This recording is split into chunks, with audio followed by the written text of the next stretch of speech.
Welcome to the Other Mike and Mike show where shoulder dipping is mandatory. The shoulder dips, the shoulder dips, the shoulder dips, the shoulder dips. The shoulder dips, the shoulder dips, the shoulder dips, the shoulder dips.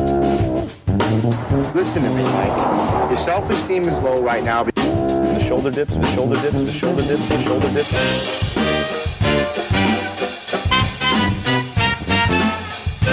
Do you know how stupid that sounds? The shoulder dips, the shoulder dips, the shoulder dips, the shoulder dips. Mike. What day is it, Mike? I can cut you clean, as quick as a guillotine. I'll cut you just like Ed Gein and make you bleed.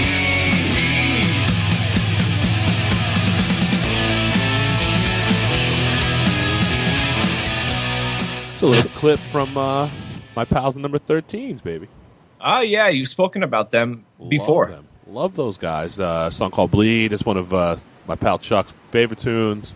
Yeah, so the number 13s played last night at the Hollywood, Florida Hard Rock, where they're trying to become one of the bands picked to go play some big festival in Europe or something. So, but they made it to the finals, so we'll see how it goes. They're one of the semifinal rounds where they go up and play. It's almost like a battle of the bands for adults.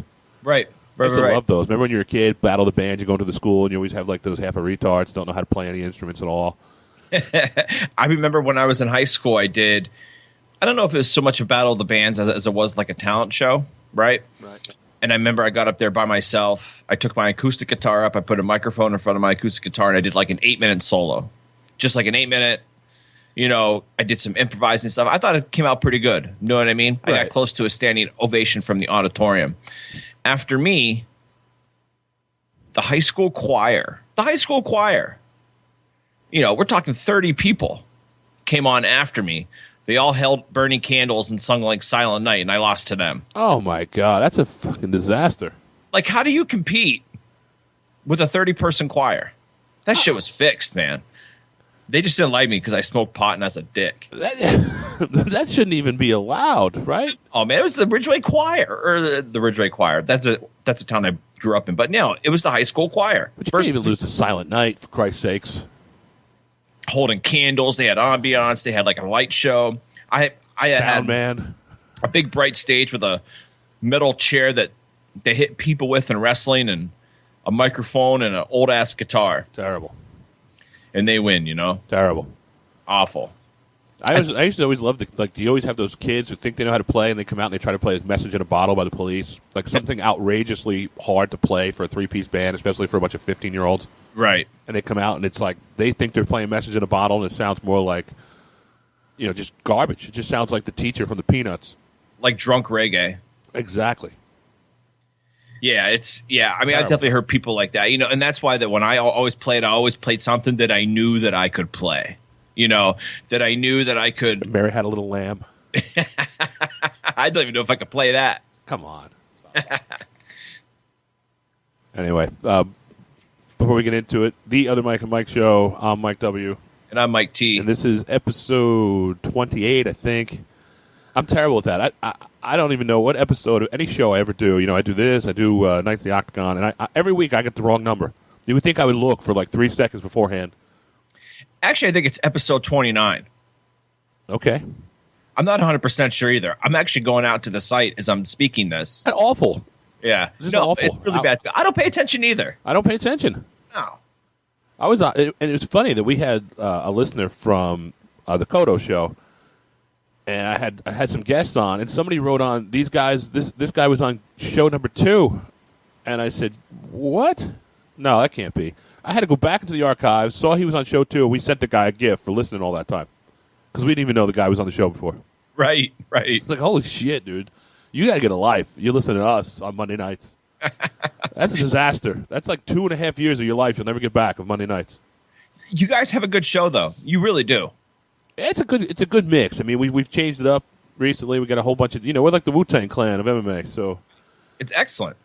And like I've said before, I've said it before and I'll say it again. It's not your typical fight-based not. radio show. You know, how's your training going? What's going to be different this time than your last fight? Who did you bring in? You know what I mean? It's the same questions over and over and over and over and over again that the media always asks. And it's just like, dude, come on, man. I've heard this interview 78 times. And at least you guys mix it up. To it. Yeah, we talked to the number 6 bantamweight UFC fighter in the world, Jessica I. We were talking about how who would want to fuck John Taffer more, her or I? From Bar Rescue. I mean, we asked questions and we were talking about her ass. She gets all embarrassed. Like, you got an amazing ass. And then it was the 420 show, and she's had some marijuana problems in the past. And we're like, listen, you got to be like the Purge Anarchy, and you got to go behind closed doors. No side stream smoke tonight, baby. You know what I'm saying? We all know it's side stream smoke. Wink, wink. You hang out with us, you're never passing a drug test again. And she couldn't stop laughing. She's great. She's a good sport. But Yeah. She's kind of hot, too. yeah, she's crazy hot. Yeah. But for any MMA fans out there, we won't hold that up. But you can check us out on CotoMMA.com or just listen live on Mondays or the podcast or whatever. Yeah, that's some fun stuff. When you get guys on there that loosen up, you have every now and then you get somebody who gets all fucking clammy. Right. But anyway, so the other Mike and Mike show, and we had somebody that wrote in because thanks to McGaver and Ninja Turtles, the minions of Kodo was handing out the Kodo cards, and the other Mike and Mike show was listed on the card. And we actually had a guy that wrote to me saying that he didn't realize I was the Mike. I'm like, how do you not realize that I was the Mike from the Mike and Mike and from the Kodo show? And he's like, because you go by kayak on the Kodo show. I didn't know you were Mike. Oh, all right. Which is pretty cool. It's like, okay. I'm just a knucklehead because I don't even think, you know what I mean? Yeah, no, it's pretty sweet, though. Just like, what was it, yesterday or the day, before we got that tweet from that lady that was listening. That's Bobby. I love Bobby. Bobby's from the Kiss Cruise. Oh, okay. Yeah, that's where I met her from the Kiss Cruise, and it's cool. And there's a couple other Kiss Cruises that listen. JB, our pal John Beckett. And speaking of Bobby, she's a sweetheart. She's a diehard Pittsburgh fan. And it's funny. I have no ill will towards Pittsburgh teams. Like I'll root for the Pirates because I'm a Yankee fan, and I that's one of those teams that's to me neutral. So I'd rather the Pirates win. You know, you could resurrect Willie Stargell, get him out there, and we are family playing. I'd like to see them win. They can win every year if the Yankees can't win because that's a team that are like, oh, good for you. It's not the Mets, not the Red Sox. No offense. Yeah, it's all right. I'm a Pirates fan too because I grew up in Pirate country. You know what I mean? Like that's the one Pittsburgh team that I have no problems with. I hate the Steelers. I don't like the Penguins. I don't really like hockey to begin with. But I love hockey. But especially the Steelers. I don't like their fans. Their fans remind me of Philadelphia Eagles fans. Really? I don't mind the Steeler fans. Oh, man, because they use, it's the consistent 6-ring thing always, Listen, I'm a Yankee fan. I use that shit all the time. Got rings. I'm a mess, so I'm right there with them. No, true. Fair enough. But just me. Like I grew up with them. Every single year after the first week of football, or even before it starts, you have an entire town going, "Here we go! The Steelers are going to the Super Bowl," and then they go 8-8. You know what I mean? Right. I got to hear it every fucking year. Yeah, it's because you live out there, though. I'm a diehard Giant fan like you. Same here. But I live 3 miles from MetLife Stadium, and I've been a diehard Giant fan since I was a kid. Right. Gone to every Super Bowl parade since the Broncos, right? I didn't do the first one. No, I didn't go to the first one. I went to the one. Was that 90? Yeah, I was a teen. I was like 19, man, whatever the fuck it was. But when Hostetler took over when Sims got hurt. Yeah. When they won 20-19 against the Bills, and the Bills lost 4 years in a row. Against the Bills, yeah. I mean, the ones I remember is when Justin Tuck hit my hand so hard it still hurts. When they beat the Patriots for the first time when it was the undefeated season. I wish Justin Tuck would hit my hand and it hurt so bad. It's amazing, right? It's almost like that Brady Bunch episode when what's his name from the Monkees is there. What's his name? I can't think of his name. What was it Mickey Jones? Whatever the fuck. What was his fucking name? What was his name? It's Jones. It's Davy Jones. Davy Jones. Davy Jones. And he kissed Marcia, and then she didn't wash. That was the same thing. I didn't wash my hand. Like there was bacteria all over it for like a month. I didn't care. I was proud to be a New York Giant. But the Steelers fans, they don't bother me. I mean, I actually like going back and watching or listening to Bradshaw. These are what I could do. And some of those old Steeler teams, I mean, I hate it. I still hate Dallas, so when they would beat Dallas, I'd rather see the Steelers win than Dallas. Me too. I mean, I don't like Rapersburger, but, you can always find faults with any team. No, it's true. 100%. And I think it's just the fact that I was a Giants fan in, like, foreign country, and I always had to hear it. Just like, man, come on, dude. The Steelers are just shut up. Because maybe if I had more people to talk about the Giants with, I might have been the same way. But I grew up in black and gold country, and I was a red, white, and blue guy, and yeah, red, white, and blue all day, baby. Yeah, man, I'm really excited about the season, to be honest with you. Big blue. We'll get to that in a second because I got something to talk about in that. But I fucking hate the Penguins. I hate the Penguins more than any team probably in professional sports. Well, it's probably right up there with Dallas Cowboys and the Eagles. I mean, those are like the three. And, when it goes to baseball, is always like third for me. But I don't like the Mets. I love the Yankees bombed the Mets yesterday just because you always have dopey Met fans around here that they just don't win. And it's like it's April and they won 10 in a row. But talk to me in August, please. Right.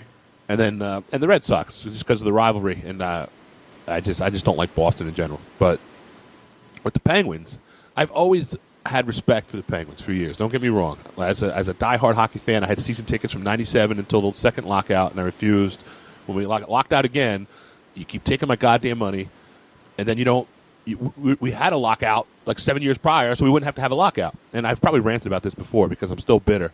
And then when they renovated the Garden, my tickets were going up, and I'm just like, this is asinine. I could just get tickets through friends and go to a game here and there. And I didn't miss a weeknight game for probably 12 years. I mean, I think I told that story when Dee was pregnant with Pat, and she gave birth after a 24-hour labor. I came with the donuts and with my Ranger jersey on, said, we're playing the Flyers tonight. I got to go. Right. I'll see you in the morning. I mean, I eat, live, breathe. That's one of those few passions I have with the Rangers. It's just insane. And I hate Sidney Crosby. Hate him with every ounce of my being. I think he's terrible for the sport. I think he's a diver. He's a crybaby. I think they baby him. And I love Mario Lemieux. I think, and Ranger fans have killed me for this, but I totally respect him. I rooted for him when we couldn't win. I thought he's what hockey should be. You have to have – he's like that Messier type, Gretzky, Mario Lemieux. They're all in the same conversation. Gordie Howe, those guys that are just true warriors. You know what I mean? Right. Not – when you say diver for Sidney Crosby, like, what do you mean by that? You mean the guy that throws? Oh my God, it's unbelievable! It's unbelievable. Like I would come over and just like tap you on the shoulder, and gloves would fly off, and he would be laying there, or he'll start shit. He'll start a fight and then cry like a little baby and go hide in the corner and let the real men fight. Oh, okay. I see what you mean. And it's not even me. You can pull hockey fans from you can go out west and ask Anaheim Duck fans. If you're not a Penguin fan, we hate Sidney Crosby. Hate him. Right. And he's just one of those guys you just love to see him lose. I just love to see him lose. He's one of those guys I wish I could just be violent on him. It's terrible. I get very passionate.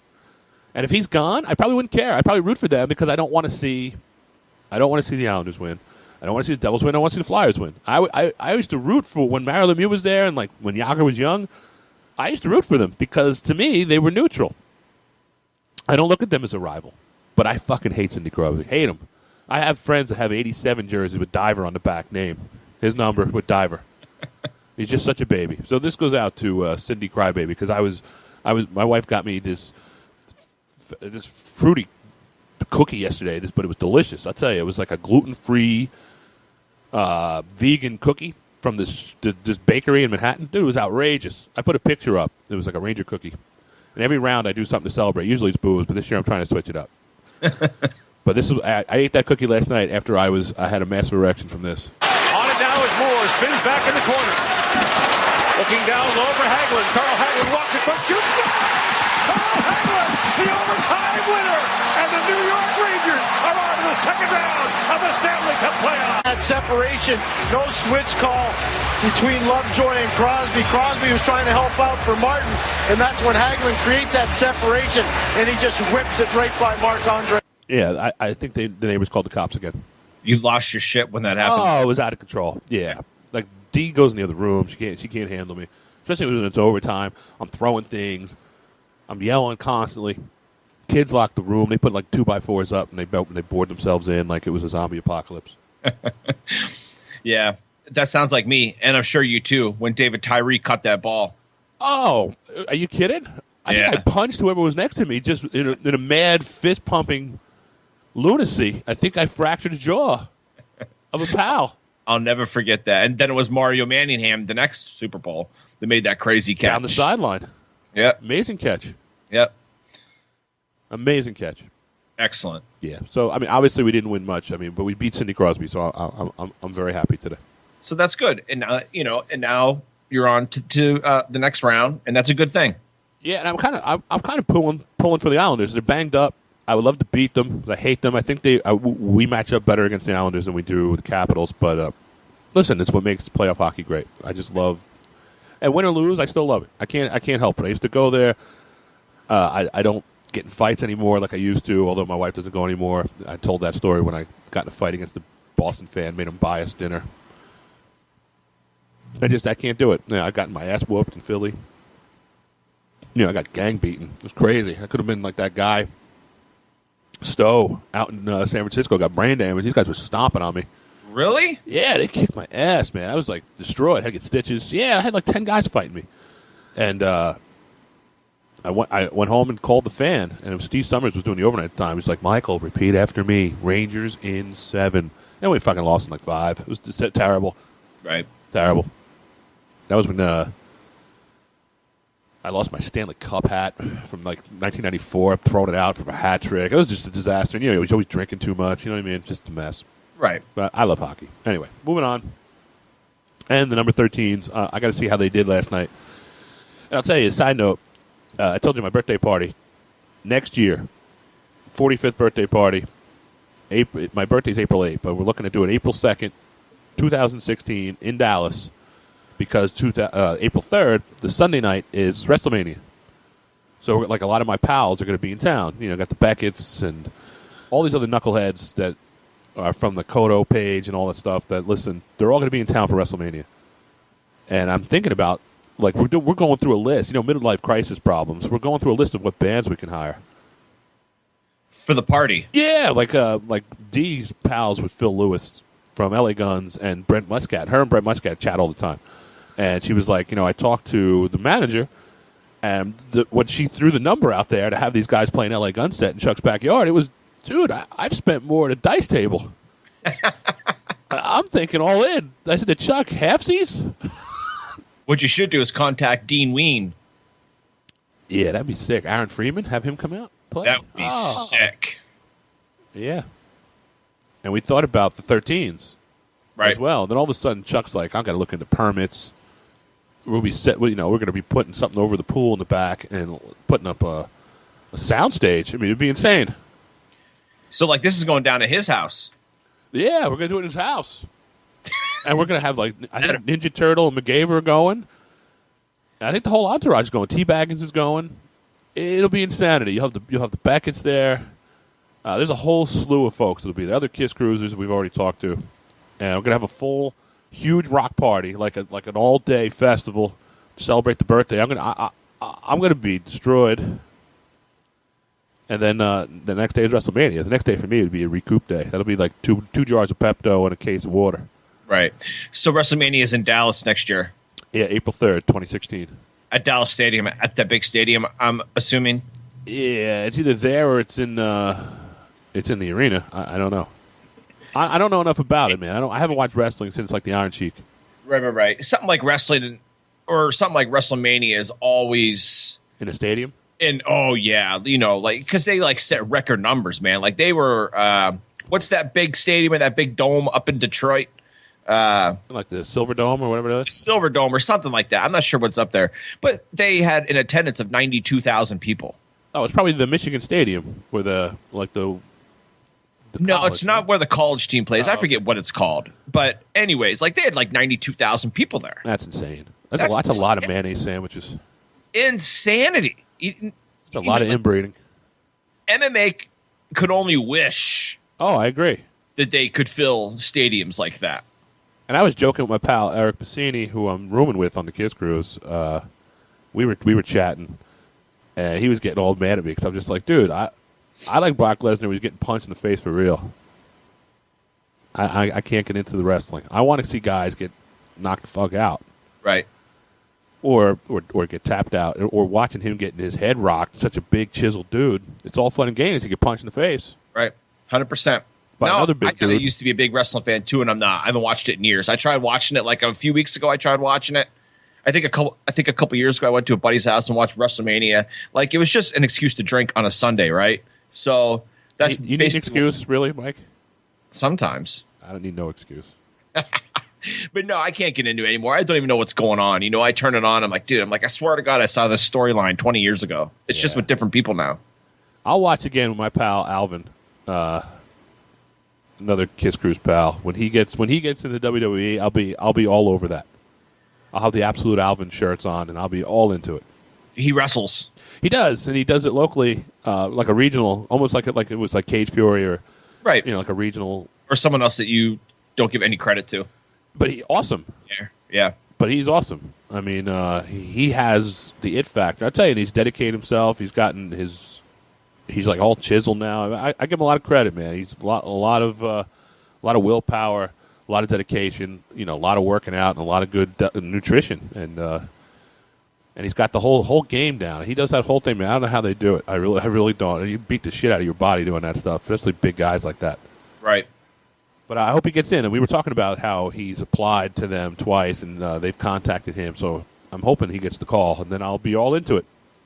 Yeah, because they have that like development league now. It's called like NXT or something like that, and they air, but they might only air on their WWE network, like online, or they might be on a different station. I'm not 100% sure because I don't know it, but they do have like a development league now. It's like they call you up from like, say, single A wrestling, right, and they bring you up to triple A wrestling, which is their NXT program, which the WWE owns.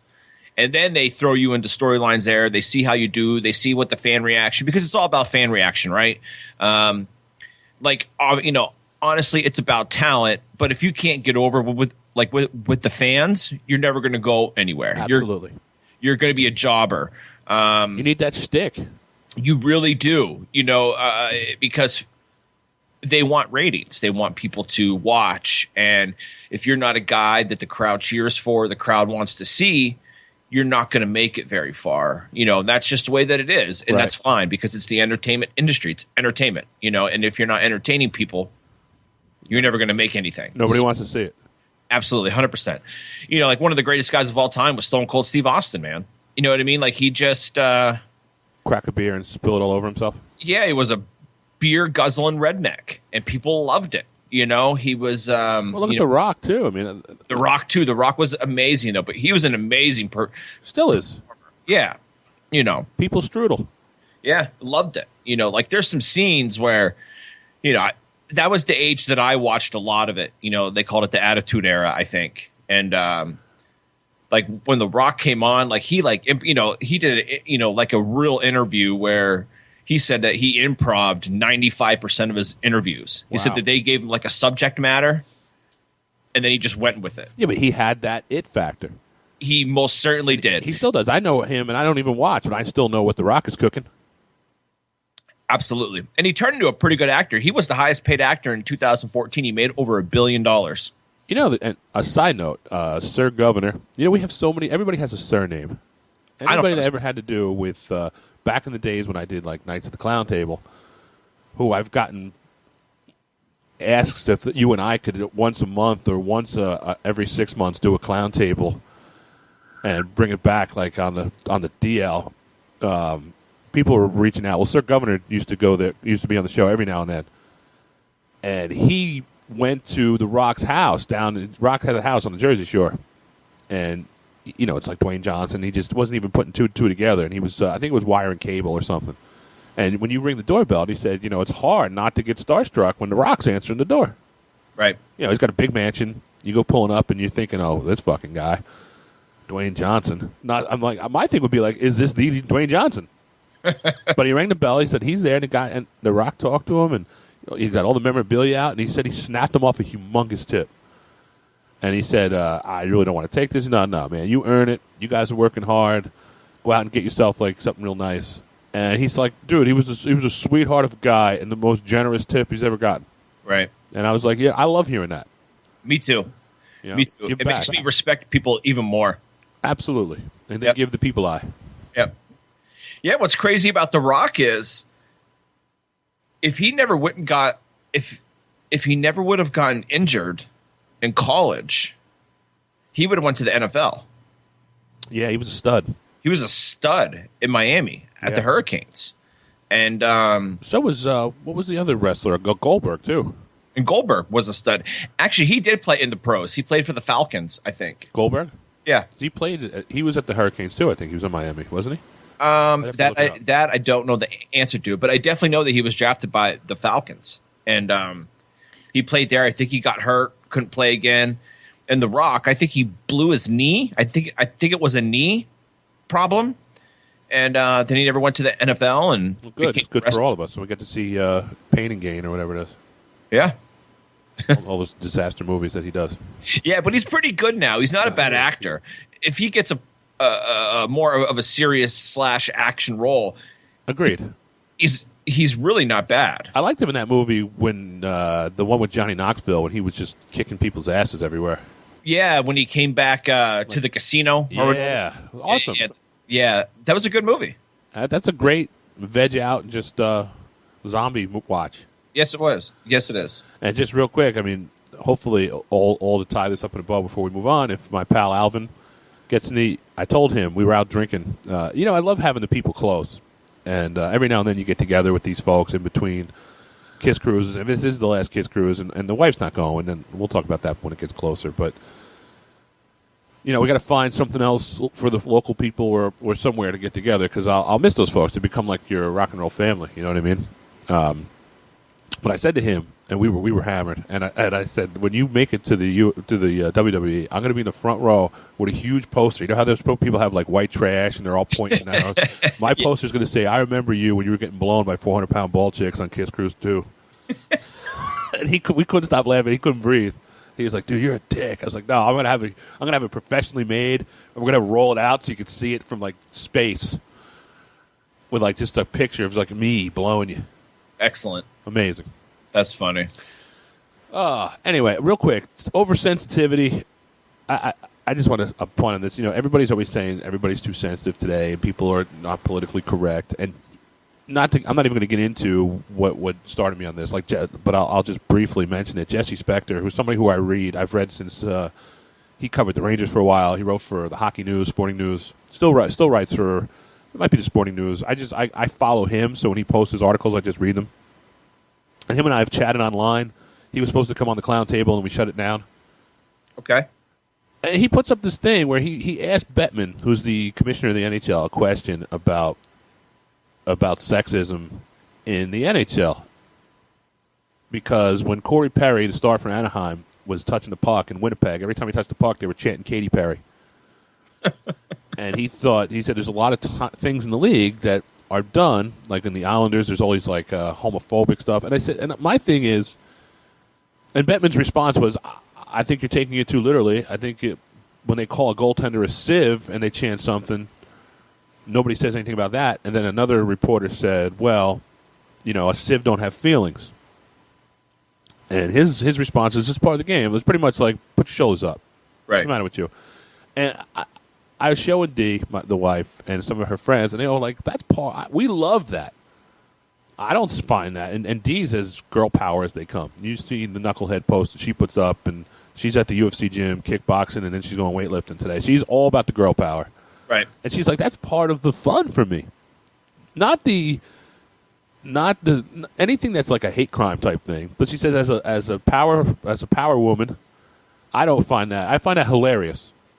And I think that's part of the fun of going to a game. Like even when they chant Potvin sucks, and when they play Florida, and he was doing play-by-play, and then they go and he beats his wife in the garden because he had like a domestic charge, she found it amusing, and so did her friends. They don't like when they chant Homo Larry at Dancing Larry. See, that to her crosses the line. And she was like reading the article, I think the commissioner's right, and she was just like, everybody's way too sensitive today. I think so too. Way sensitive. Like everything's racial, everything's hateful, everything, you're a bigot for saying one little thing.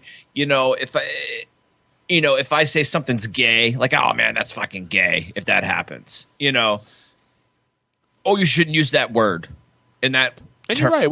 We shouldn't use that word. But it's like growing. That's a hard habit to break. It's not trying. And I try to explain this. And I have a pal who I needed a favor from, and actually threw it back at me, saying, "It annoys me sometimes if you make like a homosexual reference." And I said, "I apologize. I want you to tell me that." And the person is gay, and I don't care. I'm all about gay rights, and we've talked. I'm not going to get into politics because people get mad at me, but I'm a progressive, liberal, conservative, fiscal conservative. So I'm like I'm bipolar, right? And I have no issue. I'll go out there with the signs and all. I think you should be, and it's a hard habit to break. It's embedded into our age group or my age group as a kid, and I try to break the habit. And I'm pretty good of steering away from saying things that are offensive. It doesn't have to be about a sexual orientation or a race, all that stuff. And you got to be careful. You know what I mean? But yeah. I think people just like you have to just sometimes realize it's not meant to be offensive, even though I get that it is. I know it's a hard topic to explain. No, it really is, and I'm on your side, right? Like my intention is not to offend a certain group, a certain color, a certain financial demographic at all. Well, right? No, $15 an hour people, I'll offend them all day. Well, no, that's true. That's true. Going back to last week, right? But I'm just like speaking in general terms here. Like if I see, if I say something like, these kids nowadays, or like I'm at the store or I'm at the mall and these little 15, 16, 17-year-old boys are wearing jeans tighter than my wife's yoga pants when she goes to the gym. Right. Like, dude, I'm like in the back of my mind, or I'll be with a group of people or I'll be with somebody. I'm like, either they're gay or they don't know that they're gay yet. I'll just say something like that or like but I'm not trying to offend the gay community when I say something like that. No, I mean, it's not like you're saying, are you a homosexual? Answer the question. Are you a homo? See, that would be a little offensive. Yeah, it would be. But like I can also see myself being a dick, but not, I don't know, maybe in more of a comedy style fashion. Like I've heard some comics like be pretty fucking brutal, and be but they're comics. Like, you and I are not on stage getting paid $100,000 to say jokes, to say offensive jokes, saying "What are you, a fag?" Yeah, right. Yeah, we don't get paid to say stuff like that. No, we're not Bill Burr. What are you, a fag? Exactly. There it is. I didn't have the sound clip up, so I had to say it myself, which Bill Burr does it so much better. But we're taking that out of context too. I mean, if you listen to the whole bit, the bit's hysterical. The bit is me growing up. The bit right. That's his dad yelling at him or his brothers, right? Because I'm putting syrup on my banana pancakes, right? Or I'm putting bananas in my pancakes because it's not sweet enough with the syrup, right? And my dad would be like, "What a fag!" Right. And like he's not. People are just, oh, you got to change with the times. You live back then. It's so rude to speak like that. Like, come on, man. Like, it's not. I'm not trying to be rude. No, I don't care if you're gay. I'm all about gay rights. I'm all about anybody can do whatever the fuck they want to do. You're more out there than I am. I'm not. I got no time to be banging a drum for anything. But I don't bang a drum for anybody. You'll never see me in a Million Rainbow March. You'll never see me do that. I just don't care what somebody does. It doesn't affect me in any way. I agree 100%. I don't want to offend people either, but at the same time, when they're chanting Katy Perry, I would chant it, and that's not trying to disrespect women. And you know what I mean? It's just like, come on, man, stop yourself. Now, where I'm going with that, and maybe this is wrong. We have to ask Chuck, the resident Indian, who thought he was Mexican up to about 6 months ago, and they did blood tests on his mom because she was ill, and it turns out he's 70% Native American Indian. But now he was depressed too. But I said that explains the peace pipe and your love of corn. Well, no. What he should do now is he should file and he should open up a casino. That's what I said. You should be dealing blackjack. You should be a Mohegan Sun, brother.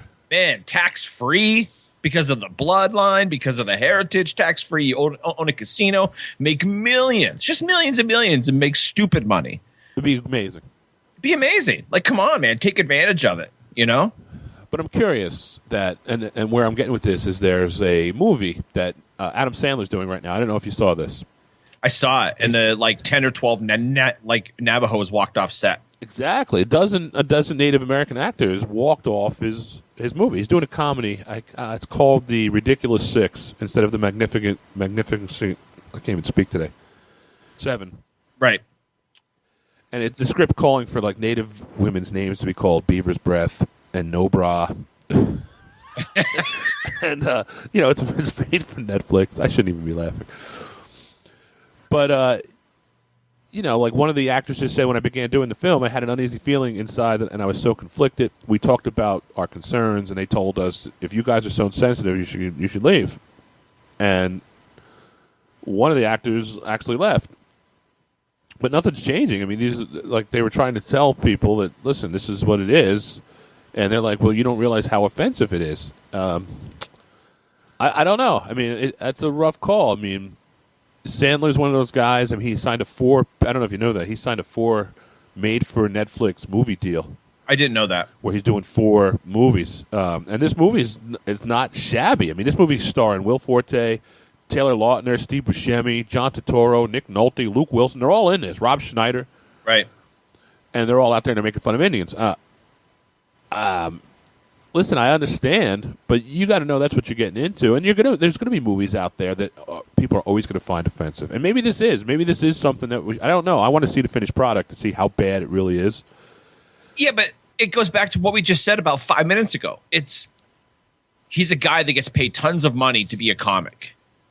He's not in the literal. The guy's Jewish. The guy's not going to make fun of. If you know what I mean, do you know how many Jewish jokes are out there that Adam Sandler probably does not get offended by? And he's a comic. This is what he does. He writes stupid movies. The word ridiculous is in the title of the movie. It's supposed to be ridiculous. It's supposed to be over the edge. It's no worse than Mel Brooks's Blazing Saddles. Right. So Blazing Saddles was amazing. Yeah. It's just, but this is where it comes back to. I think people are a little oversensitive nowadays. Can some things be borderline offensive? Where the white women at? Sure, but maybe it doesn't offend me. I'm a big guy, so if somebody makes fun of bigger people, I don't get offended. No, I don't get offended. People call me a big guy all the time. I'm a big guy. Right. I stutter. One of my nicknames in the military was Stuttering Stanley. Fucking that goddamn movie. What the hell was it called? The Sixth Sense. Yeah. Ever since that movie, I see stuttering people. They call me Stuttering Stanley. I stutter. What can I do? You know what I mean? I see stuttering people. It just is what it is. I make fun of myself consistently. It just is what it is. And it doesn't offend me. It doesn't hurt my feelings. I make fun of you all the time. Right. I don't care. It's part of it. Friends rib each other. Remember that time I did the remix? This is yeah, I remember this is that. Mike Thor from Mike Thor. I Terrible. remember that. Terrible. And I laughed. I got tears in my eyes because I laughed so hard. Oh, it was great. I had it over music and everything. It was. I was like a retarded Tiesto. Right. Amazing. See, I don't get it. It's it doesn't bother me. But maybe it's just because I'm different. I was brought up different. Well, some of the Native Americans on the set are loving it. They're putting Instagram pictures up. And I will tell you, this movie here was, let me see here. Other actors in this movie. David Spade plays General Custer. Just to give you an idea what this movie's all about. Blake Shelton is Wyatt Earp, and Vanilla Ice is Mark Twain. Excellent. Amazing. Yeah. And it says, he understands that, and Adam Sandler says, I have respect for everybody, especially Native American Indians. I mean, this movie is ridiculous. And in the title, it's called whatever it is, The Ridiculous Six, because it's ridiculous. It's a broad satire of Western movies and stereotypes that are popularized, featuring a diverse cast that's not only part of, but in on the joke. And people, in his mind, it's just like, yo, man, listen up. I'm just trying to laugh. You can't laugh at something and make it a satire, and people are just like, no way, you can't do it. Right. I don't know. To me, I want to see it now that I'm looking at the cast. And I love making fun of Chuck. Yeah, I mean, I'll definitely watch the movie. I'm not going to boycott it. I'm not going to, they named somebody Beaver's Breath. Yeah, and No Bra. No bra. Like, it makes me want to watch it. It's amazing. You know, like, Adam Absolutely. Sandler makes pretty good movies. They're ridiculous. You know what I mean? Like Happy Gilmore. Yeah. Oh, come on. Like Happy Gilmore and The Waterboy were two of his best ever. Mama said football for the devil. It's excellent. You know, he's just an idiot. You know, and people in the South can be offended by that movie because he takes being from the Bayou way past the point to where people really are like from down there. He's Big Jack. He's Big Jack from Coda. Sure do got a pretty mouth. Yeah, so it's just, it just is what it is. It is what it is. But I'd be curious if anybody is offended by this and what your take is on it. Me, relax. Don't do it if you're going to come. So, moving on. Let's do the tale of two crooks. We got two different crooks I want to talk about this week. Good crooks, or crooks that know what they're doing, or the bad. Which one is going to be first? The dopey crook or the amazing crooks? I think the dopey crook should go first. All right, so the dopey crook. In California, doesn't deserve the main event. Police say a would-be burglar got sidetracked because he found some tater tots in a comfy place to snooze. So he heated up the tater tots, and the tater tots were so damn good. You know what I have? You know when you're robbing a place, right? And obviously I'm not a criminal, but if I'm robbing a place and I got I can picture myself like a burlap sack and I'm putting all the shit that I think that I can pawn at the pawn store. Right. Or jewels, and I'm putting them into this dopey potato sack. And I see the tater tots and I have to stop what I'm doing and start like firing up the convection oven because the tater tots, you have a problem. More than just the burglary. To face it, you're addicted to spuds, your greasy hands, your salty lips. Looks like you found the chips. I mean, that's just a disaster. That's just an epic fail. The woman came home. The man's sleeping there. She went to her bedroom. She called the cops. She woke the man up. He fled out the back. The cops were on the street. They arrested him. They used a stun gun on him. When he resisted, and he's in jail on a $30,000 bond, and he has an arrest history for drugs and weapon charges. Fail. Absolute epic fail. So that's the kind of robbery you don't want to be. Now, the crooks, and I sent you the picture before from this Ocean 14, they're calling it. Yes. That thieves used a heavy-duty drill to drill to a vault and open 72 deposit boxes at the Hatton Garden Safe Deposit in between April 2nd and April 5th in England. It's insane if you see the photo. The photo we have to put up somewhere. They used crowbars to go through everything. I mean, this thing was 20 inches deep, 18 inches wide, and 10 inches tall is what they said the gaping hole was. But if you look at the picture, it's insane. And they took $300 million worth of jewels, and they're still at large. And that's the craziest part. Like, not only is it crazy that they got in the way that they did, and I will post the picture. I'll put the picture in the episode cover so people will be able to see it. It's amazing. Like, it's highly, highly professionally done. And after you see this hole, it's ridiculous. But one of the more crazier aspects of it is that they didn't get caught, and they still haven't gotten caught. And I mean, I don't know what you're going to do with $300 million worth of jewels. I guess you're going to sell it on the black market, most likely, because you can't just walk into, Pawn Stars on History and sell shit. You know what I mean? I got a guy who could look at that for you. like you're going to have to, sell it on the black market to not get caught. Yeah, that's $300 million. They're looking for these jewels, right? It's not going to be like it's $300 million of the jewels. A lot of jewels, man. Right. They aren't going to forget about it. It's not like you stole It's not like you stole a diamond necklace from Kay's jeweler, Yeah, you didn't go to Jared's.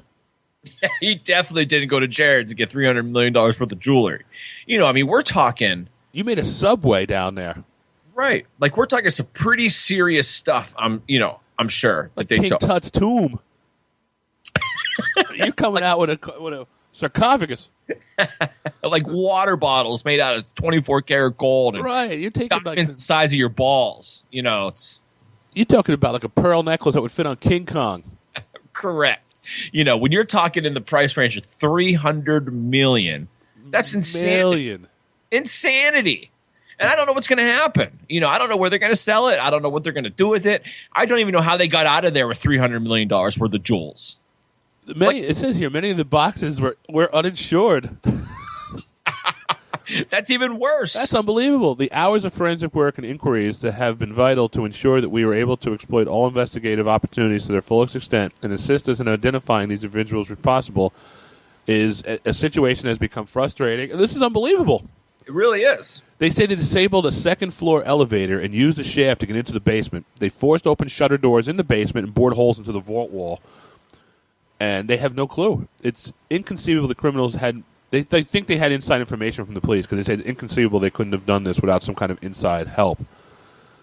I definitely agree with that. I mean, just like we said, like, how can you not get caught drilling a hole like that into a vault without... Yeah, for sure. On the inside, helping you. Because the one investigator said they had to have inside information because they got into the premises, they were able to know the routes, the vulnerabilities, and the lift shaft, and were able to defeat the most state-of-the-art security system on the planet. And they knew exactly where to drill. And they got in and out. And it says here that the Mirror ran video images of the heist, I guess, and they have nicknames on the 6 perpetrators. Mr. Ginger, Mr. Strong, Mr. Montana, the Tall Man, the Old Man, and the Gent.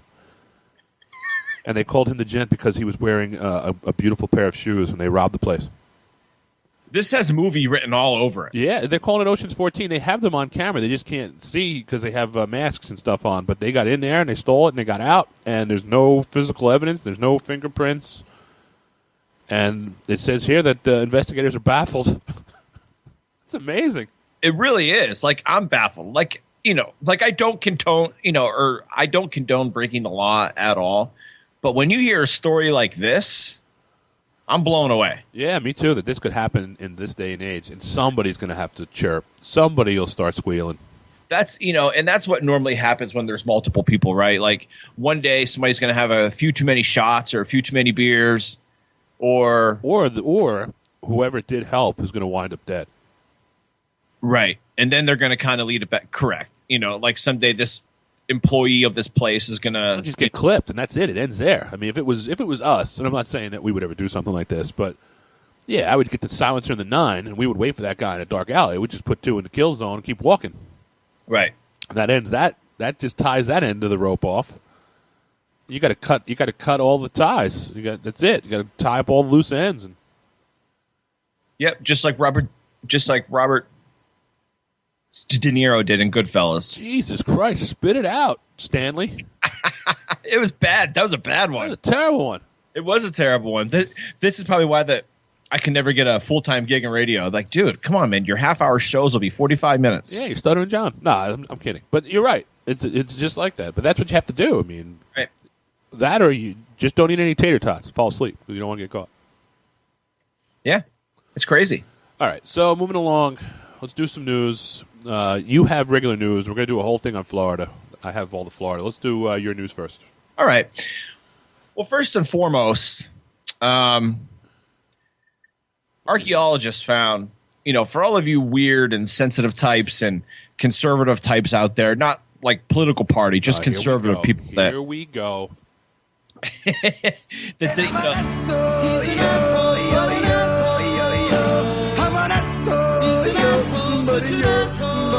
When you're giving the I'm an asshole, that was like I'm an asshole before I'm going to start.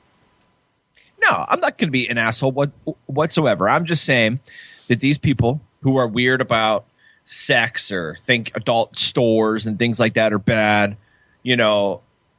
these archaeologists found a leather sex toy from the 18th century at an ancient Polish training arena for swordsmen. So you're trying to say these Polacks were so stupid they were using a big dildo for a sword? No wonder why they're not winning any wars. I definitely don't think that they were using the dicks for a sword. Okay. But a 250-year-old sex toy has been found by archaeologists during a dig of an ancient toilet in Poland. The 8-inch leather dildo with a wooden head was discovered during an excavation at an old school of swordsmanship in the coastal city of Gdansk, I'm not sure how to pronounce it. A spokesman for Regional Office for the Protection of Monuments in Gdansk said it was found in the latrine and dates back to the second half of the 18th century. I mean, this thing, the 8-inch, 250-year-old sex toy was found. I mean, this thing, I mean, you know, it's a dick. It's a dildo. Right. And it's got balls. It's got the shaft. It's got the carved head. Jesus. I like to go nuts on a penis. I like to suck a dick where I feel like I'm in power. Yeah, I mean, it was, and the quote here says, "It is quite thick and rather large, made of leather and filled with bristles, and has a wooden tip that has preserved in excellent condition. It was probably dropped by someone in the toilet, and it just sat there for all these years." Jesus. What's the largest thing you've ever placed in your anus? I mean, this thing. Now, granted, I'm a guy. I don't like dicks. No lube back there. You don't? I like my own dick, but that's about it. Come on. I just like to suck dicks.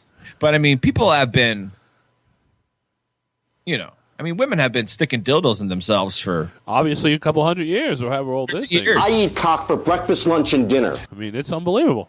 I mean, things like this date back thousands of years. I mean, they found dildos that were like 1,000 years old. You know, there ain't no lube back then, is there? Were they using like blubber? No, man, I don't know, man. Straight spit, horse fat, spitting on it. You know, oh, you gotta do something there. I'm not down here to tickle fucking balls. I hope not. I chase my dream. I got it. I suck. My dream's cock. I love McConaughey, man. But like a wooden tip is dangerous, though, right? It's gotta be. I mean, you gotta be, you know, like a girl's really getting into it and she's shoving it in there. And can you imagine a splinter? That's what I'm saying. It's like banging Pinocchio. I mean, that's, you know, upgrade. You know, and speaking of upgrading, if you want to get something, go to adultworldx.com and you put in the title DIPIT. And you'll save 15% off any item or purchase. What a terrible way to go into a plug. It really is. It really is. We should start doing the plug at the beginning like every other show. We always wind up talking about. Huh? We always wind up talking about a dick here and there or something. No, yeah, no. It's definitely true. But yeah, I mean, we definitely want to give, you know, a thank you to our sponsor, Adult World. You know, it's an online leading sex shop. You're into toys, you're into kinking it up, or you got a dildo that has a wooden tip that you are tired of getting splinters from. Yeah, you need to upgrade. Go upgrade. Go to adultworldx.com. Check out with the coupon code DIPIT. That's DIPIT, and you'll save 15% off any item or purchase. Kimono extra large Profos, extra large and extra thin. Amazing. Oh, yeah? Amazing. Awesome. I'm glad. Used one yesterday. Did you just spit up? Rockstar. Did you just spit up? I did in the middle of a podcast. I just spit my Rockstar. Excuse me. Sounded like a porn star. Oh my God. Motorboat? You play the motorboat? You motorboating son of a bitch. You old sailor, you. So check them out, adultworldx.com, and put all your stuff in that cart. You don't want to check out CVS, you got a teeny weeny peeny, you need the tiny Profos, you put them right in your cart. Yep. They'll come to your house. You don't even have it comes in a brown or a white generic envelope. You don't even know what's in it. When you open it up, it's like the story box, baby. There are no locks in story box. Discreet shipping. You know, it's a flat rate shipping. That's it, $7.95 anywhere in the States. You'll never pay anything more for shipping. And check them out. And that's that. If you like us, it helps us out. Helps everybody out. One slap, you're going to love my nuts. So go there, buy some stuff, kink it up. Yeah, absolutely. Moving on. What else we got? We're going to go visit the state of Indiana. Oh, I don't know why we would do that, but okay. We're going to visit the state of Indiana, and we're going to meet another not-so-bright criminal. And we're just going to go ahead and listen to this sound clip. A Monrovia man is in jail, and that jail cell, well, it's a lot more roomy than the spot where officers found him. This man, 44-year-old Steven Schuler, tried his best to hide from police, but he ended up getting stuck between the walls of his own home. Yeah, crazy story. Fox 59's Lindsay Eaton is here to show us how this one went down. Hey, Lindsay. Yes, he certainly tried. The Monroe Township Fire Chief described it as a very imaginative place to hide. The suspect, Steven Schuler, was in that spot for at least 24 hours, initially hiding out, then calling out for help. We aren't sure the best hiding spots in this home, but we do know the worst spots are the ones you get stuck in.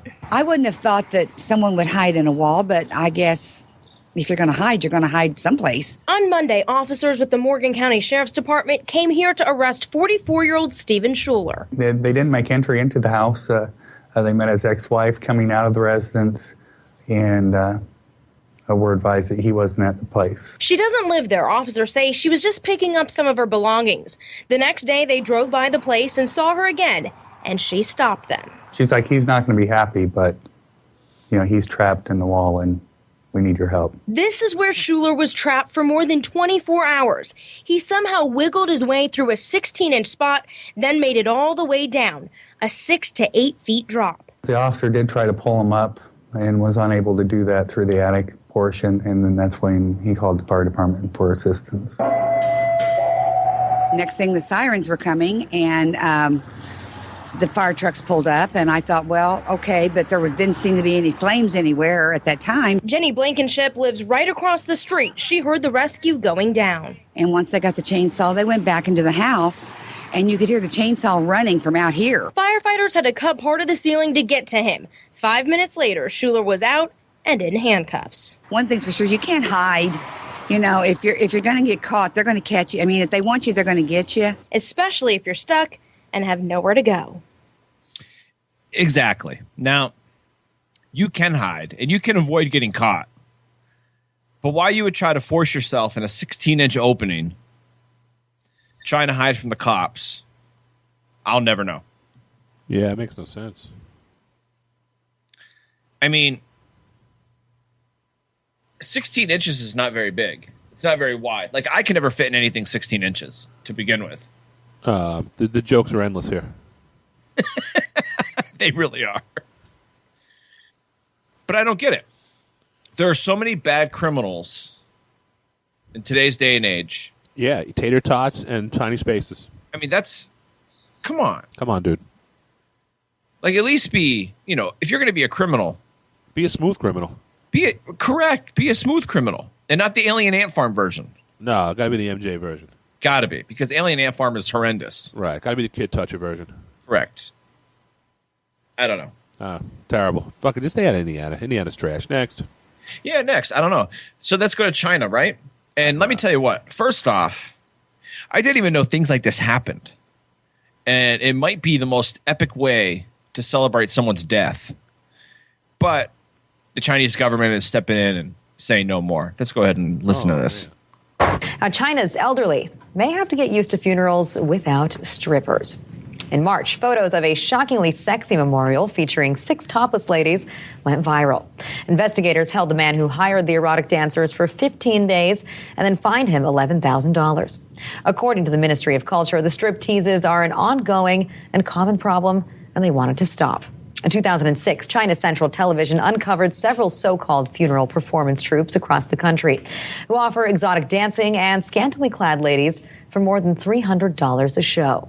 But China is not alone. Girls in minis have been dancing beside graves in Taiwan for decades, apparently. So I guess that's one way to ensure that somebody shows up to your funeral. Wow. Well, first off, stripping is illegal in China. That to me is amazing. Have you ever? We need to go to Macau because Macau everything's legal, or maybe it's illegal and just nobody cares. Right, true, because it brings in so much income and. I mean, the prostitution in Macau is prostitution and gambling and drugs. I mean, that's all that's there. You've been to China? No, but it's a hobby of mine to read blogs about how to approach prostitutes in Macau. Okay, fair enough. It's on the bucket list. Oh, okay. But yeah, I mean, stripping is illegal in China to begin with. But even if it wasn't, hiring strippers to perform at the funeral, I mean, that's amazing. I mean, that's awesome, right? Am I wrong? Hope it happens at mine. Right. I want a donkey show at mine. Right. Like, I want my friends to be able to enjoy themselves and not sit there and be upset that I'm dead. I want them to get a lap dance and maybe a blowjob for an extra $100. I want a 58-year-old grandma from Brooklyn smoking a Pall Mall with her vagina. Shooting ping pong balls out. And then, like, taking the ash from that cigarette and mixing it with my ash. And then sprinkling that ash all over her ass. Excellent. And then having somebody do a line of it. Like, have Chuck do a line. Like, cut it with cut it with a little Coke, and then snort it up. Right. I mean, the Chinese, they're brilliant people. I'll tell you, though, side note, and I deal with China a lot in my real life through work, and there's certain customs there that I didn't even realize, where we send someone there and we give you a guide to get around, especially to Beijing. And when we send somebody to Beijing, and they wouldn't take this person around because she had a skirt on, and it was inappropriate and to show your legs. That she had to go back and put slacks on, because I don't remember if it was just always that way or a certain day, but it's against custom to show your legs like during the day or some nonsense. Wow. And just there's problems with getting production done, because if you don't have a title, you're not the class system there. We're not allowed to give an employee a PC if the person's not a supervisor or above. Any generic staff is not worthy of their own computer. Damn. Let that marinate for a second. Right. Yeah, it's insanity. That really is. And it's the restrictions on the internet and some of the use. So some of the work that we do is all, there's so many laws that you have to tap dance around, and there's so many violations because the government has to read it. So it's not like I can do something private or encrypt it. If you do that, it's illegal. They'll come in, they'll just close you down, and they'll arrest you. Right. Well, that comes from communism too, right? Like they're one of the last few communist, Yeah, they're communists, and at the same time, the restrictions are through the roof. I mean, that's why I always laugh when people are like, America sucks, or the TSA is watching. You couldn't get a PC in fucking Beijing, you knucklehead. Right. Go get a job over there, and when you sit down, you're like, "Where's my computer?" And I'm like, "Well," and you're like, "Listen, you're a clerk. You don't even get a desk." Right. Get to work. Right. Yeah, I know. And you are 100% right, too. It's funny. It's funny when I see like oh, fuck this country. I'm leaving this country. And okay, you don't like America, or knock yourself out. The grass is always greener, and you think you know it all until you actually do some work with one of those countries. Right. And you get bitch slapped and fined. They steal your laptops. Right. I mean, the majority of these people that run their mouth, they've never even experienced anything outside of their own town. I spend more money getting laptops into Beijing than the laptops cost. That's crazy. Because you have to grease the government. Right. Or they'll take it. Right. I mean, Brazil's worse. I know. You were telling me about that. Oh, my God. I actually think we talked about that. That's crazy.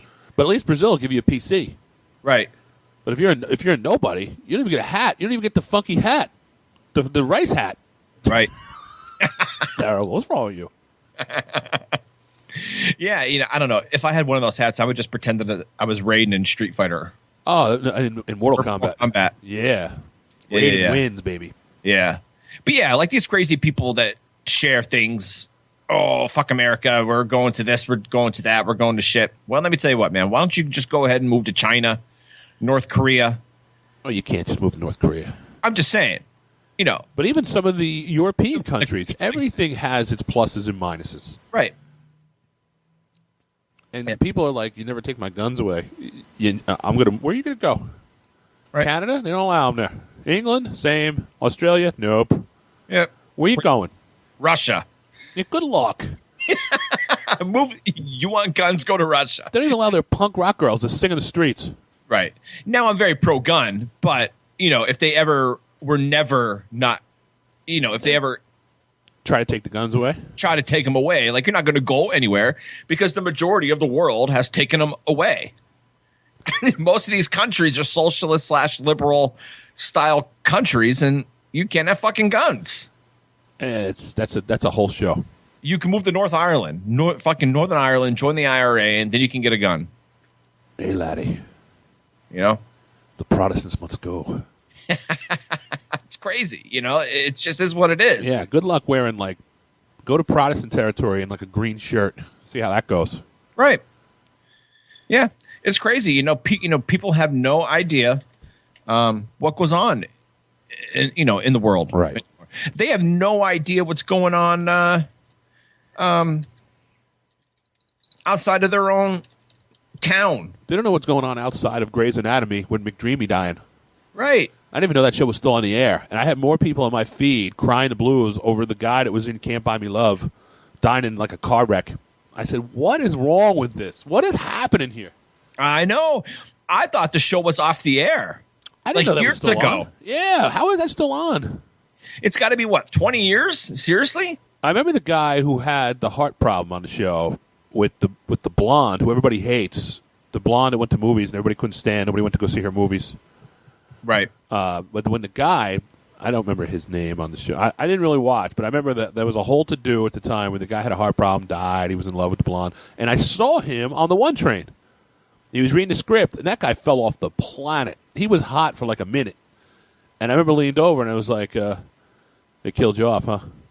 He was like, oh, yeah, hey, you like the show? I'm like, no, not really, but yeah, I'm just a total knucklehead on the one train.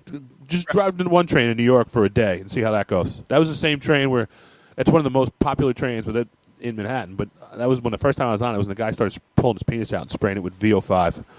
Right. And I'm like, what is happening here? I was with D. I said, really? Guy masturbating on the train? But when I said to him, he said, no, I'm going to do movies now. And stuff. It's small talk. I mean, you always see celebrities all the time, and if you're cool and you don't harass them. But I was leaning against the pole. It was only like 6 or 7 people midday. I was traveling, just going across town, and we shot the breeze a little bit. I'm like, oh, good luck, man. He's like, thanks, pal. Shook hands, and that guy fell off the face of the earth like I was the touch of death. I think the guy's at like a Denny's now. He's like flipping burgers at an Applebee's. I didn't even know that stupid show was on.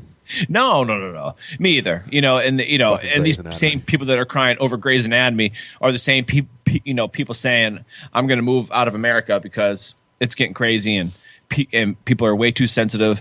And you know what we have to say to those people, right? Put your shoulders up, you fucking homo! Damn right. Jesus. Excellent. You're damn right. And how about crying for the people that died in the Nepal today?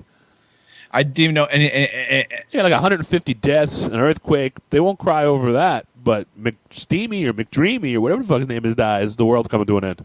They're crying. They're crying. They're on the couch, can't breathe. Yeah, people are crying when that happens. When a fake person dies, they cry when Heath Ledger dies. What is happening there? An entire city goes underwater on the southern tip of the United States, and people are like, they shouldn't live there. Yeah, hope they have insurance. Right. You're like, oh my God, McDreamy. They shouldn't build a city below sea level, which I agree with, but still. Listen, shame on you. You want to live in Atlantis. Yeah. Next. Seriously. Yeah, just like California. Who the fuck would live in California when someday it's going to be Arizona Bay? I know, it's beautiful weather out there, man. California is an excellent state, and the weather is excellent. The people there are strange, but the state's got beautiful weather. No, it does. I'm not arguing that fact. And every girl's got a great rack. I'm just telling you that someday California, or at least the southern half of it, is no longer going to be there. Implants come with your 16th birthday there. Yeah. State law. Especially Southern California. State law. Look it up. San Diego, anywhere down there. Yep. Los Angeles, blonde hair. 16, you get a lift and implants. Yep. California. Anyway, anything else newsworthy? Yeah, what we got? I do. I have one. I have a one more, and then we can get into Florida. That's and hit me. This kid. Now, just wait till you hear the kid's name, okay? Okay. To begin with, when they announce it in the soundbite that I'm going to play here in just a second. All right. Wait till you hear the kid's name and what he did. This kid proposed. You're setting me up for like Karch Karai, like it's some kind of racist nonsense. Like I already feel it. I have my spidey sense screaming racism. Kinda. Probably, yeah. And and I may get some. That's my spidey sense. But it is what it is. And your spidey sense is pretty good. Yeah. So okay. Hit me with your racist nonsense. Let me hear it. So let's just go ahead and cut right to it. And this is unbelievable. This may be the dumbest prom proposal ever. A Washington State high schooler now suspended from prom for strapping a fake bomb around his waist. Can you see it right there? To ask a girl to go to the dance with him. Ibrahim Ahmad is his name, and he used a paintball vest complete with red paper tubes and wires and a sign that read, "I'm kind of the bomb. Will you be my date to prom?" Well, the girl said yes, but the school said no. He was then suspended for 5 days, including prom night, but he could have to face felony charges. And those are your headlines. Teenagers, what are they thinking? They're not, but it's all about the image. It's all about the Facebook page, the picture. Oh. It's quite a picture.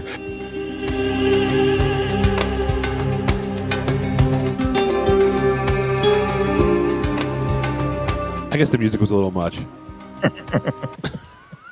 Come on, man. Sorry, man. All of a sudden, I feel like I want like some baba ganoush and some naan, maybe like some vindaloo, maybe some opium.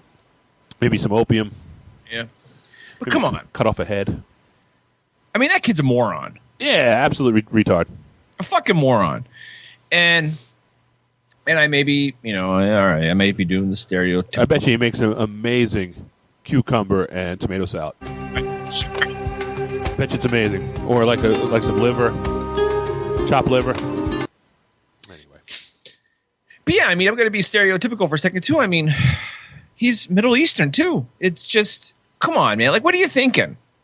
Like, what do you think is going to happen? Kids, like little kids, aren't even allowed to have like fake guns anymore. Right. Without like the orange caps. Even those are getting outlawed, and toy stores aren't selling them anymore.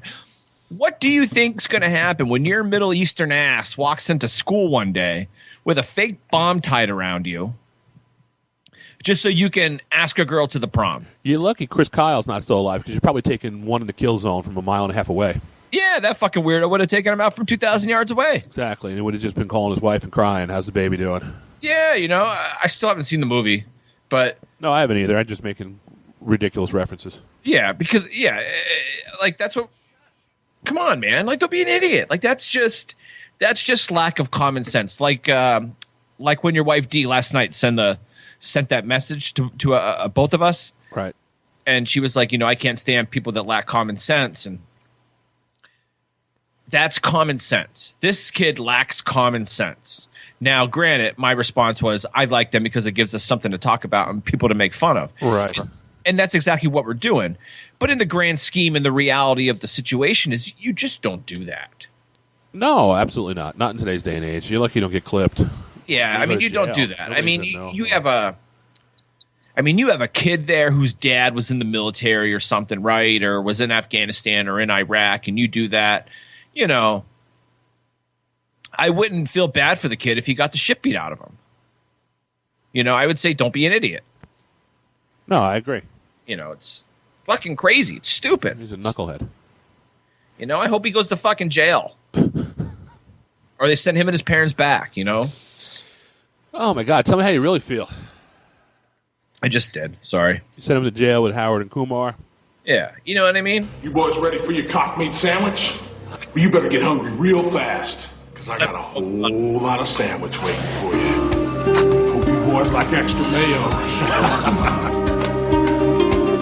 Terrible. What's wrong with you? I don't know. That's all you got? That's all I got. So we should buy our plane tickets to Florida now? Yeah, absolutely. Down to Florida, we welcome you to the Sunshine State. They're kicking back and soaking up the rays every day in Florida. So, bunch of Florida stories this week. Love Florida.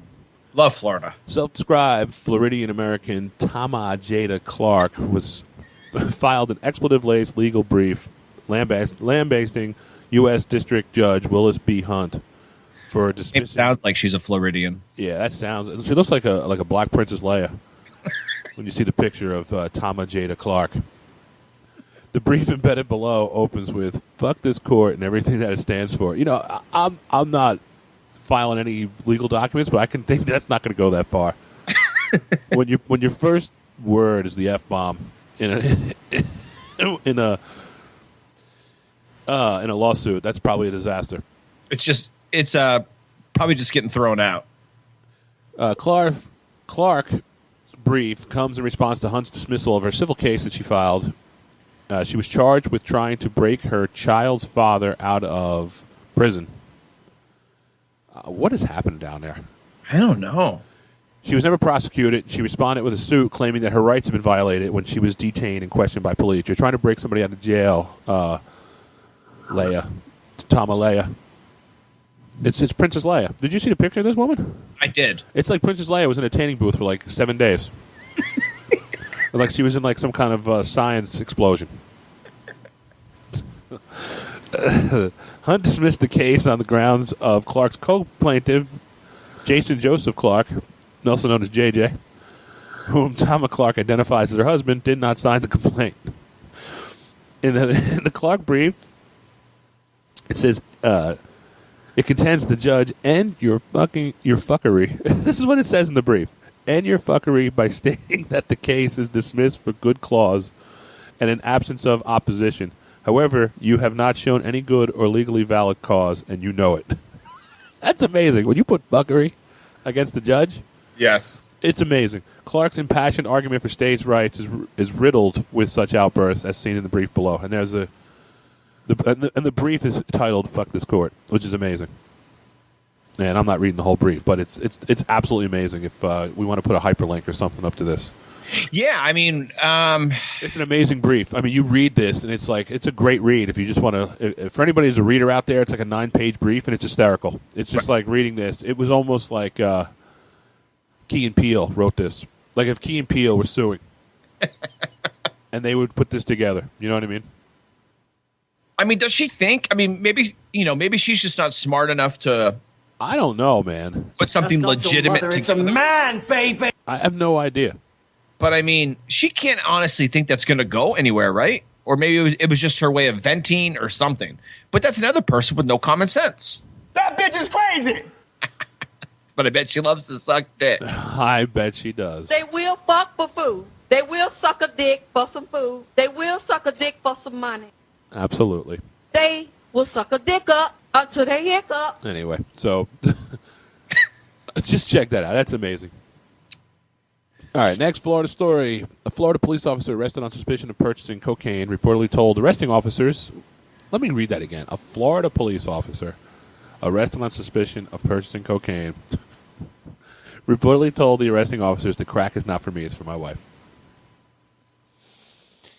Oh, my God. Christopher Heredia of the Sweetwater Police Department was arrested by Miami-Dade cops when they saw him purchasing drugs in a Walgreens parking lot Thursday. When he drove off, they pulled him over. He was an off-duty police officer, he told them. He said, listen, I had to buy my wife a little bag of drugs. She was binging. He was released on $13,500 bond. This is a mess. Yeah, I mean, even if that's true, right? Even if he was truly buying it for his wife, he's still a fucking cop. Like, you shouldn't be buying it at all. Yeah, I mean, what are you doing? But, like, here's another person that's a dummy. If I'm a cop and I'm buying drugs and I get pulled over for buying drugs and they find out that I'm an off-duty cop, I'm spinning some shit to the best of my ability saying, oh, I'm working undercover. I'm trying to get to the bottom of who this guy's supplier is. I'm coming up with some kind of story other than, oh, I'm buying my wife some drugs. Exactly. And they arrested the Tina Schofield, who allegedly sold Heredia the drugs, and he's been relieved of duty pending an outcome of internal investigation. Unreal. Yeah, you know, Internal Affairs is looking at this. Like, is he a crackhead? You know, Florida. Yeah, I mean, he's getting an immediate drug test. He's, you know, he's going to go to jail. He's not going to be a cop anymore when he simply could have said, look, man, I'm working undercover.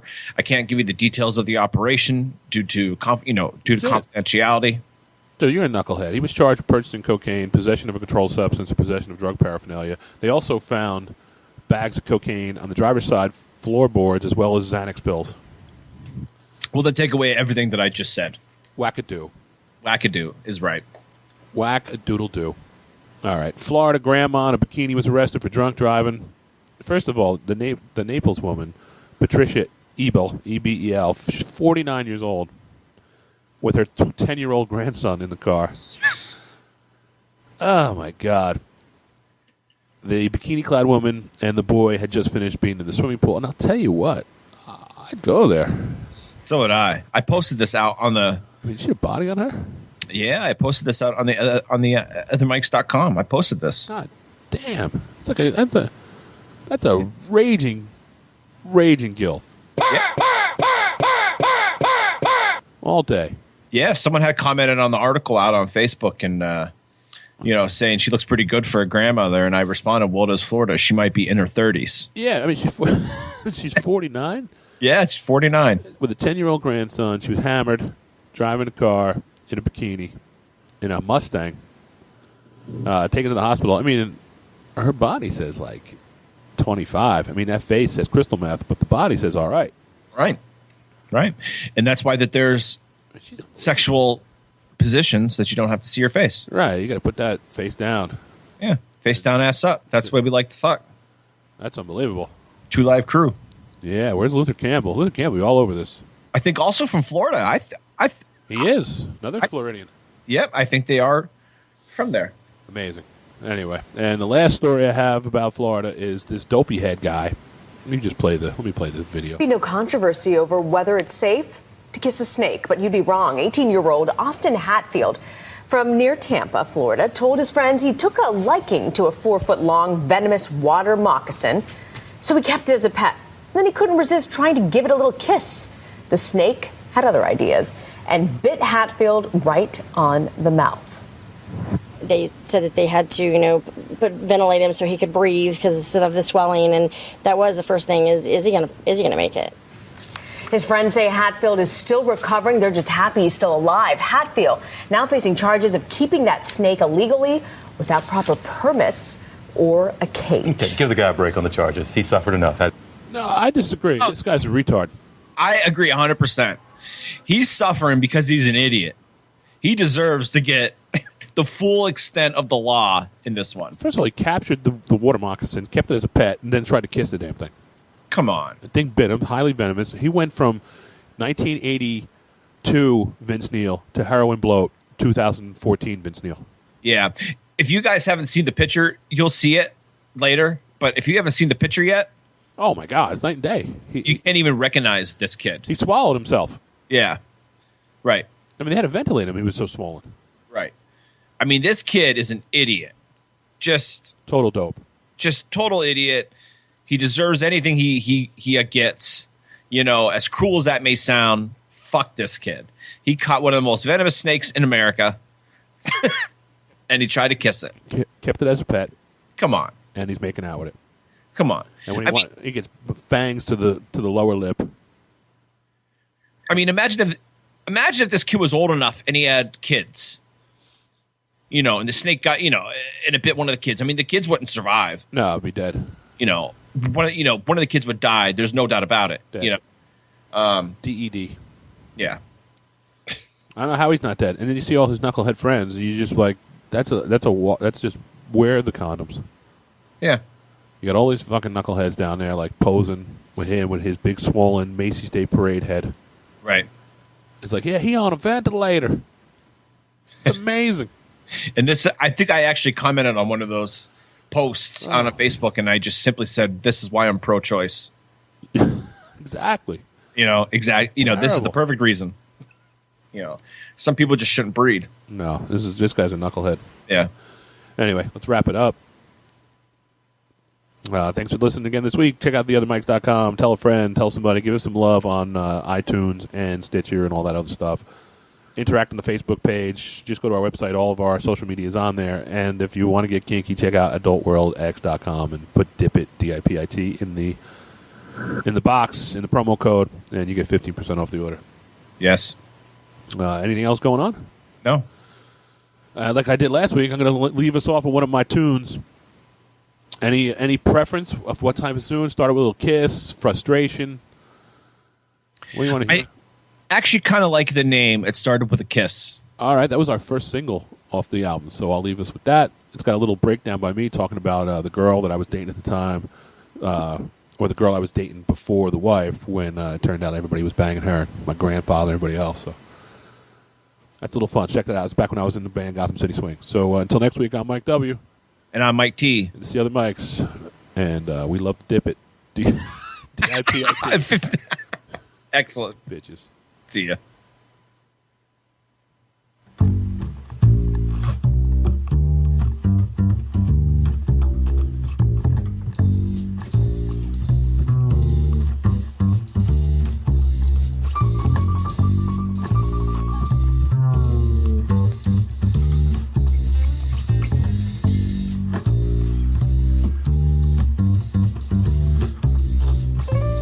Listen up, cats, I'm gonna tell a tale, and it's something you cannot miss. You better watch out, you're gonna fall in love, and it started with a little kiss.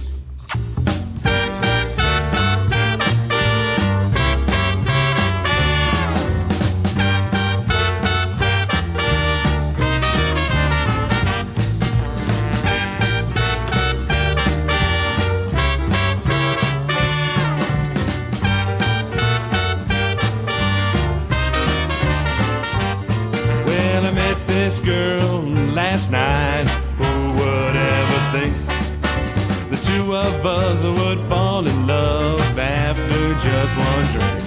Yeah, I met this girl last night, she was more than fine. I poured this girl a little tale of woe, and she poured us both some wine. But then it started with a little kiss now, baby, that's how it always goes. I don't know how it happens to be, but you know the heart, it always knows. Yeah, it started with a little kiss now, baby. Who can ever tell? I don't know how it happened to me, but I'm under that girl's spell.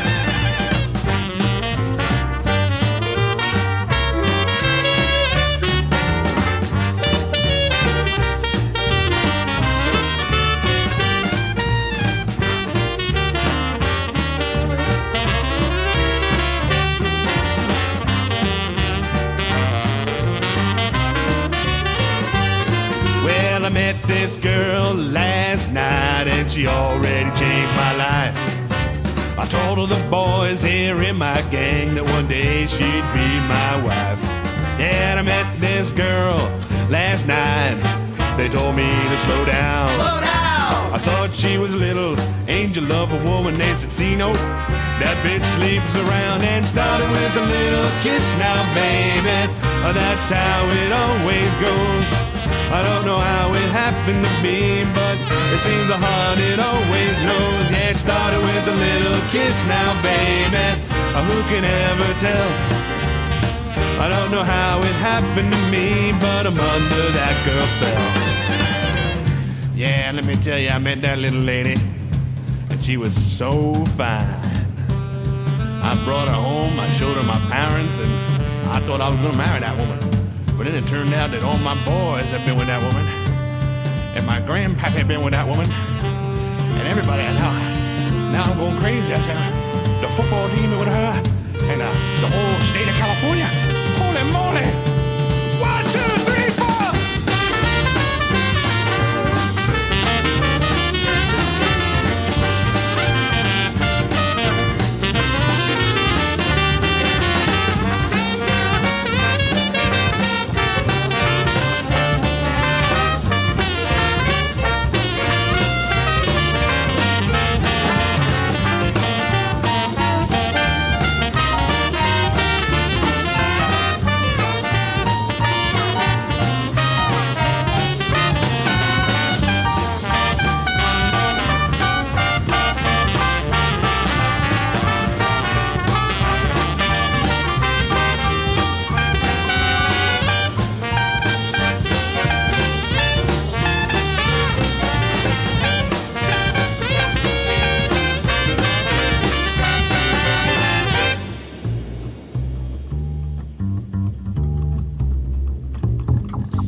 Listened up, my friend, because what I said was true. Better watch out, you're gonna fall in love, don't think can happen to you. And started with a little kiss now, baby, that's how it always goes. I don't know how it happens to be, but you know the heart, it always knows. Yeah, it started with a little kiss now, baby, who can ever tell? I don't know how it happened to me, but I'm under that broad spell.